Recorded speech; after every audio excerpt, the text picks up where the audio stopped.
আসসালামু আলাইকুম রহমতুল্লাহি ওয়া বারাকাতু। আবারও হাজির হলাম নূহ আলাইহিস সালামের একটি হাদিস দিয়ে। পরম করুণাময় অসীম দয়ালু আল্লাহর নামে শুরু করছি। হযরত নূহ আলাইহিস সালাম একবার একটি কালো কুকুরকে দেখে ঘৃণায় মুখ ফিরিয়ে নিলেন। সাথে সাথে আল্লাহর নির্দেশে কুকুরের জবান খুলে গেল। সে মানুষের মতো করে বলতে শুরু করলো, হে নূহ, আমার এই কুৎসিত আকৃতি দেখে তুমি ঘৃণায় মুখ ফিরিয়ে নিলে? কিন্তু তুমি কি জানো না, এই আল্লাহই আমাকে এই আকৃতি দিয়েছেন? মনে রেখো, এই সৃষ্টির পেছনে আমার যদি সামান্যতম দখলদারি থাকতো তাহলে কখনোই আমি এই আকৃতি নিতাম না, আর কুকুর তো হতামই না। নূহ আলাইহিস সালাম কুকুরের মুখে এই ধরনের কথা শুনে সে আল্লাহর ভয়ে জাগ্রত হলো।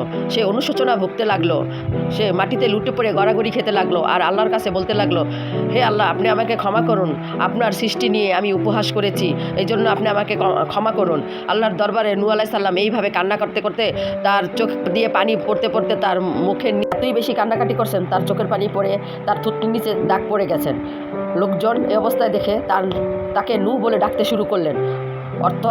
নূহ শব্দের অর্থ আরবি ভাষা বলে ক্রন্দনকারী। নূহ আলাইহিস সালামের প্রকৃত নাম ছিল আব্দুল গফফার। এতই বেশি কাঁদতেন, নূহ আলাইহিস সালাম দিয়ে ফেলেছেন লোকজনেরা।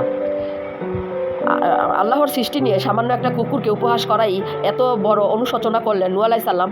আর ভাবুন তো, আল্লাহর শ্রেষ্ঠ মাকলুকাত, আশরাফুল মাকলুকাতকে নিয়ে আমরা কত উপহাস করি, কত বদনাম করি, নিজের দোষ খুঁজি না, অন্যের দোষ খুঁজে বেড়াই। এগুলো হচ্ছে ভাইরাস, গুপ্ত ক্যান্সার। এই ক্যান্সার থেকে আল্লাহ রাব্বুল আলামিন আমাদের সকলকে হেফাজত করুক। আল্লাহ আমাদেরকে সবাইকে ক্ষমা করুক। সাদাকাল্লাহুল আলিয়্যুল আযীম। আসসালামু আলাইকুম রহমতুল্লাহি ওয়া বারাকাতুহু।